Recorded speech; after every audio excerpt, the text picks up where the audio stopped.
Paano nga ba gumawa ng thumbnail katulad nito na wala kang maraming gagawin? Patulong din kasi ito para makuha natin yung atensyon ng mga audience natin. At kung hindi mo alam kung paano ito ilagay sa iyong video, sundan at panoorin mo lamang ito hanggang dulo.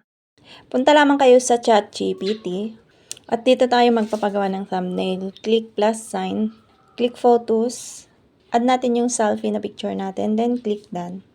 Then dito sa baba, click nyo yan para ma-describe nyo kung ano yung ipapagawa nyong thumbnail. For example, nilagay ko dito, gumawa ka ng thumbnail gamit ang larawang ito na may mga maliliit na larawan ng sunog na ulam, tambak na hugasin, at mga labahin sa bandang itaas. Palitan ang background ng plain colored gray. Gawing 9:16 ang aspect ratio. So, bahala na rin kayong mag-describe ng thumbnail na gusto nyo na bagay sa inyong mga videos. Then, pindutin ang send. Hintayang mag-generate. At ito na po siya. At kung gusto nyong lagyan ng caption, mag-add lang kayo sa inyong description. Para ma-download, ayun, ilang press nyo lang. Then, click download image. At para magamit natin yan, punta lamang tayo sa Facebook. Click create reel. Click natin yung ating video. Click natin to. Then, click natin ito. At para ma-add natin yung dinownload natin sa ChatGPT, click natin ang add from gallery. Tap nyo lang yung picture.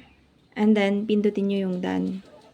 At yan po ang una-unang makikita ng mga viewers kapag nag-scroll sila sa mga Reels video. Follow and share for more tips.